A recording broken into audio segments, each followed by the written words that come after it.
अब लेते हैं पद संख्या 2 और इसकी अंतिम 2 पंक्तियां हैं पद की।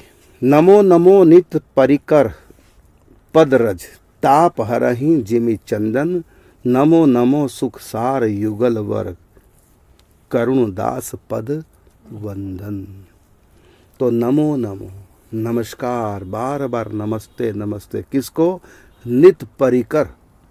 नित परिकर किनको बोलते हैं? जो नित्य धाम में है अनादिकाल से, उनको बोलते हैं नित परिकर। और दूसरे परिकर कौन है? जो यहाँ से साधन के द्वारा भगवान के धाम में गए, वो दूसरे प्रकार के परिकर हैं। यहाँ थे दुनिया में तो उनको बोलते हैं नित्य साधक, और जो यहाँ थे कभी माया में कृपा लाभ करके नित्य धाम में पहुंच गए, नित्य परिकरों में सम्मिलित हो गए, उनको बोलते हैं साधन सिद्ध। एक है नित्य सिद्ध, एक है साधन सिद्ध। और तीसरी प्रकार की आत्मा वो है जो भटक रही है। एक भटक रही है, एक लटक रही है, एक मटक रही है। जो भटक रही है वो जीव आत्मा है सब माया में। जो लटक रही है, एक हाथ से भगवान पकड़ रखा है, एक हाथ से संसार माया, बीच में ही लटक रही है।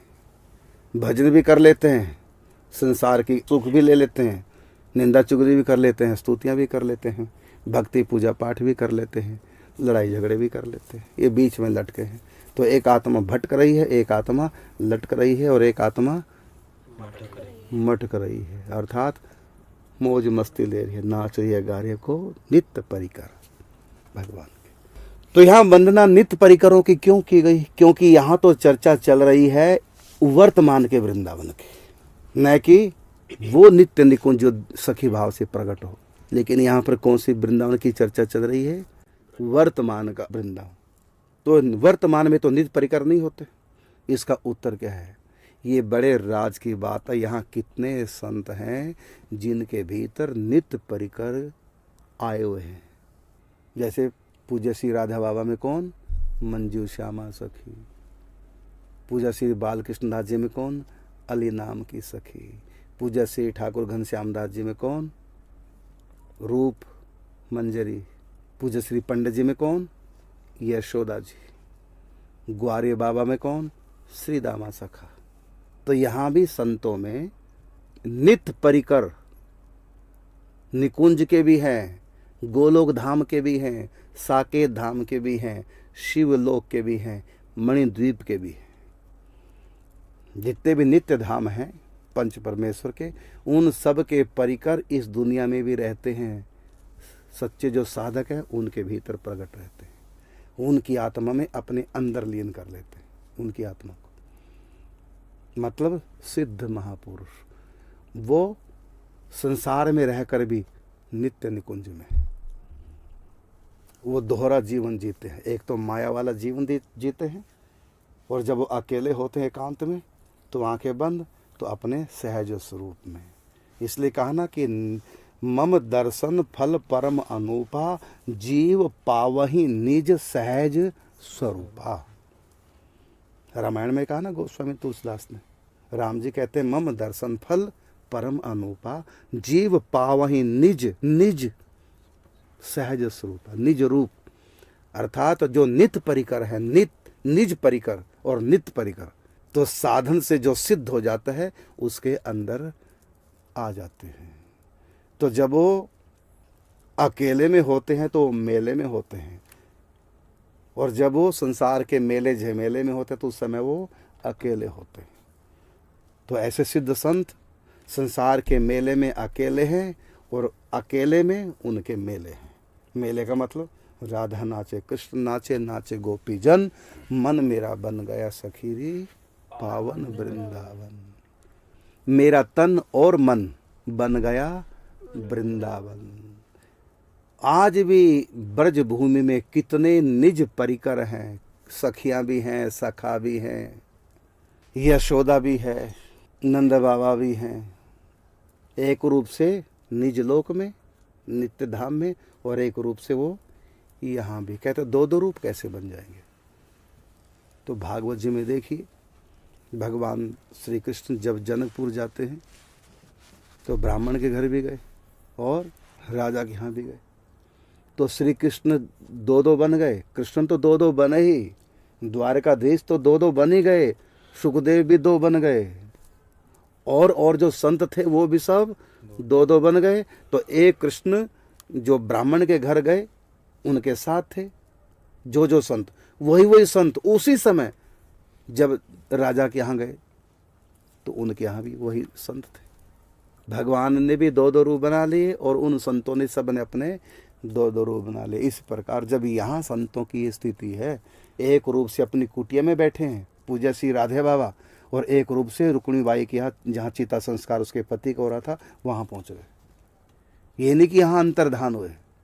इसी प्रकार एक रूप से भाई जी पावन कक्ष में बैठे हैं और एक रूप से सूक्ष्म रूप से पूज्य श्री राधे बाबा को दीक्षा दे गए निकुंज की।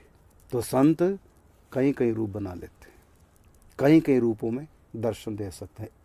ये नहीं कि एक जगह से अंतर्धान होकर दूसरी जगह गए, नहीं, वो दो दो रूप बना लेते हैं, तीन तीन रूप बना लेंगे, हजार हजार रूप भी बना सकते हैं। संतों के भीतर जब नित्य परिकर उतर के आते हैं तो कुछ भी हो सकता है। आप लोग धाम में रह रहे हैं लेकिन तब भी धाम के बारे में नहीं जानते अभी कुछ भी, धाम के रहस्य। इसी प्रकार आप लोग यहाँ सब ब्रजमंडल में संतों के बीच में रह रहे हैं लेकिन संतों को कोई जान नहीं पाता।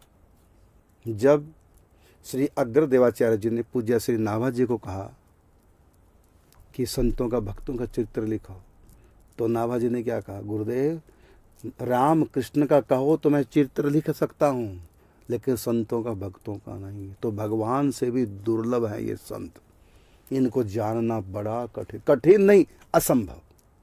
भगवान को जानना असंभव नहीं है, कठिन है, लेकिन संतों को जानना कठिन नहीं असंभव, जान ही नहीं सकता। क्वचित शिष्टवा क्वचित भ्रष्टा क्वचित भूत पेशाचवत नाना रूप धरो योगी विचरंती महीतले।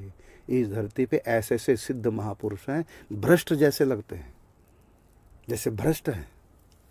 क्वचित शिष्टा क्वचित भ्रष्टा और क्वचित भूत पेशाचवत, नहाते भी नहीं है, झूठा खा लेंगे, कुत्ते का सूर का झूठा खा लेंगे, यहाँ नाली का गंदा पानी पी लेंगे, पागलों की तरह रहेंगे, सिर में जुएं पड़ रही होंगी, शरीर से उनके बदबू आ रही होगी, गंदे मैले को चले शायद 6 महीने से कपड़े धुले नहीं होंगे, पाँव में बीवाइयाँ फटी और कूड़े के ढेर पर लेट गए, नाली में गिर गया, खाने का कोई भी सब वहीं से उठा के खा लेंगे। इसको क्या कहेंगे, भ्रष्टा। क्वचित शिष्टा क्वचित भ्रष्टा और क्वचित भूत पेशाचवत, गाली गलोच, पत्थर मारेंगे, पागलों की तरह नाटक करेंगे, बिखरे बाल, बड़े बड़े नाखून, पत्थर मारेंगे, लगेगा किसी को पत्थर, ये बात सच है वो तो उनका नाटक होता है, लेकिन बिल्कुल भूत प्रेतों की तरह रहेंगे, भयानक। अकेले में रात के समय अगर दर्शन किसी को दे जाए तो व्यक्ति डर जाकर भूत आ गया कोई, ऐसे। क्वचित शिष्टा क्वचित भ्रष्टा क्वचित भूत पेशाचवत नाना रूप धरो योगी विचरंती महितले। योगी का मतलब जिनका परमात्मा से योग हो चुका है, मिलन हो चुका है, ऐसे उनको पहचानना आसान नहीं। अरे ऐसे ऐसे संत हैं, कहीं कहते हैं त्याग में जो रहते वही संत हैं, ऐसे ऐसे संत मैंने भक्तमाला में कथा की है, श्री श्याम चरण दास जी महाराज की, जिनका रासला में प्रवेश हो गया था, वृंदावन में आए थे, बड़े ऊंचे संत। और कैसे रहते थे जानते हो, संत थे, रहते कैसे थे, सोने चांदी के उनके आसन, नौकर चाकर उनके साथ, सोने की थाली में भोजन करने वाले, पंखा चौड़ उनके ऊपर, कहते रखें साथ, उनके स्पेशल तनख्वाह देते थे, मेरी हवा करो। और जब चलते थे अखड़ाऊ लेके उनके चलते, ठाट बाट से, पूरे राजाओं की तरह ठाट बाट उनके थे, और कई साल तक ऐसे होके रहे हो, और बाद में सब कुछ छोड़ दिया। ये भगवत प्राप्ति के बाद राजा की तरह रहते थे, राजा की तरह मुकुट पहनते थे, ताज पहनते थे, सोने चांदी के आभूषण पहनते थे, और अंदर से पूरे विरक्त, अंदर से तो सखी हैं वो। स्वयं सुखदेव जी ने उनको प्रकट होकर दीक्षा दी थी, शुक्र ताल में स्वयं सुखदेव जी ने प्रकट होकर श्री श्याम चरण दास जी महाराज जी को दीक्षा दी। उनके यहाँ भी गोपी भाव की उपासना होती है, सखी भाव की उपासना होती है। तो उनकी संप्रदाय, उसको सुख संप्रदाय बोलते हैं, उनके आद्याचार्य हैं श्री श्याम चरण दास जी महाराज। और देखो तो राजा की तरह रहते, ठाठ बाट से कई साल तक रहे, और बाद में पता नहीं क्या मोह जाई, सब कुछ लुटा दिया, फिर वही लंगोट में। इसलिए कौन क्या पहचानेगा। राजा अम्बरीश राजा थे, स्वयं चक्की चलाते। एक बार चक्की चला रहे थे, गर्मी का मौसम था, पसीना आ रहा था। अचानक ठंडी ठंडी सुगंधित हवा आई। सोचा खिड़की से आ रही है, और जो ही मुड़ के देखा तो भगवान नारायण चारों हाथों से पीताम्बर लेकर के हवा कर रहे थे अम्बरीश के ऊपर। चक्की का हत्था छोड़ा राजा अम्बरीश ने, ठाकुर जी के आगे हाथ जोड़े, प्रभु ये आपका क्या खेल, आप हवा कर रहे। हाँ, तो कहा प्रभु यदि आपको हवा ही करनी थी तो आपके तो इशारे से पवन देवता वैसी ऊंचा समाएं चल पड़ती, आपके करने की क्या आवश्यकता है। तो भगवान ने कहा तुम्हारे यहाँ भी नौकर चाकर बहुत थे, स्वयं चक्की क्यों चला रहे हो, चलवा लेते किसी और से। कहा नहीं प्रभु, ये तो आपके भोग के लिए आटा तैयार कर रहा हूँ, मैं गेहूँ पीस रहा हूँ आपके भोग के लिए, आपके लिए। तो ये नौकरों से थोड़ी कराऊंगा मैं, आपकी सेवा, आपसे प्रेम तो मैं स्वयं करूँगा। तो भगवान ने कहा जब तुम्हारे पास हजारों नौकर तब भी तू मेरी सेवा स्वयं करता है, तो मेरे पास भी 33 करोड़ देवी देवता हैं तुम्हारी सेवा के लिए, लेकिन मैं स्वयं क्यों करता हूँ। क्योंकि प्रेम किसी से कराया नहीं जाता, प्रेम तो स्वयं किया जाता है। जब तुम स्वयं चक्की चला रहे हो मेरे लिए, तो मैं भी तुम्हारे लिए हवा कर रहा हूँ। तू अपना आनंद ले चक्की चलाने का मेरे लिए, और मैं अपना आनंद लूँ पीताम्बर से हवा करने का। सेवा से तो सुख मिलता है, जिससे हमारा प्रेम है उसकी सेवा करके सुख मिलता है। तू भी सेवा सुख ले रहा है और मैं भी सेवा सुख ले रहा हूँ। तू मेरे लिए चक्की चला रहा है, मैं तुम्हारे लिए हवा कर रहा हूँ।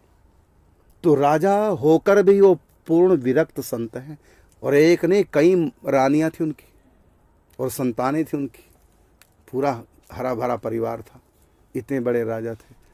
लेकिन कौन जाने कि भीतर से मेरे तो गिरधर गोपाल दूसरो ना कोई, भीतर से पूर्ण विरक्त। लेकिन कौन झांकेगा भीतर, बाहर तो ठाठ ही नजर आएंगे। श्री श्यामचंद्र दास जी महाराज जी को कौन झांकेगा भीतर के, वो कितने भीतर से हैं क्या है, लेकिन बाहर से तो राजाओं की तरह ठाठ बाट से रह रहे, कुछ नहीं कहा जा सकता। तो भगवान की तो पहचान है शास्त्रों में कैसे होते हैं भगवान, लेकिन संतों की बाहर से कोई पहचान नहीं होती। राम जी की पहचान क्या, जहां नर की 100% मर्यादा दिखाई दे, आंख बंद करके मानना भगवान है। क्योंकि मनुष्य में 100% मनुष्यता होती नहीं, नर की मर्यादा कहीं ना कहीं कमी रह जाती है। मर्यादा से राम पहचान में आते हैं। और श्री कृष्ण जो प्रेम को ही महत्व दे रहे, बाकी सब मर्यादा किनारे, ये श्री कृष्ण है। तो श्री कृष्ण तो उनकी लीलाओं से पहचान में आ जा सकते। कथा बता देगी कौन है। सती ने कथा नहीं सुनी था कुंभज ऋषि से, इसलिए राम को पहचान नहीं पाई, लेकिन कथा सुन लेती तो पहचान जाती। तो राम की कथा सुन के राम पहचान में आएंगे, कृष्ण की कथा सुन के कृष्ण पकड़ में आएंगे। लेकिन संतों की जितनी मर्जी चर्चा सुन लो, संत पकड़ में आने वाले नहीं है। जब तक संत स्वयं पर्दा नहीं उठाएंगे तब तक कोई संतों को समझ नहीं सकता। अपनी तरफ से तुम श्रद्धा अप डाउन करते रहो, तुम्हारी अपनी बात है, लेकिन संतों की तरफ से जिस दिन संत पकड़ेंगे ना, 1 सेकंड लगता है उनको खेल करते समय। पापी से पापी मनुष्य भी क्यों ना हो, जब उनकी कृपा बरसेगी फिर नहीं कुछ देखेंगे सामने वाला कैसा। तो संतों को जानना सबसे कठिन है, भगवान को जानना आसान है। तो बात चली थी यहाँ, नमो नमो नित परिकर पद रज, नित परिकर हैं आज भी उनके चरणों की रज। ताप हरई जिमी चंदन, जैसे चंदन समस्त ताप का हरण करता है, गर्मी का हरण करता है, माथे पे लगवा शीतल कर देता है। इसी प्रकार ये संत जो निज परिकर जिनके भीतर आ चुके हैं, उनके चरणों की रज माया के समस्त तापों का शमन करने वाली है। नमो नमो सुखसार युगलवर, अंत में युगल सरकार को नमस्कार किया गया जो समस्त सुखों के सार हैं। करुण दास पद वंदन, मैं प्रिय प्रीतम के चरणों की, युगल चरणों की वंदना करता हूँ, इस रज की वंदना करता हूँ, क्योंकि ये रज प्रिया प्रीतम के चरणों की रज है, नित परिकरों की सखियों की चरणों की रज है, और नित परिकरों के भाव से यहाँ संत जो रह रहे हैं उन संतों की चरणों की रज है। इसलिए चरणों की रज मेरे लिए शीतल चंदन के समान है। करुण दास पद वंदन, मैं प्रिया प्रीतम के चरणों की रज को बार बार प्रणाम करता हूँ।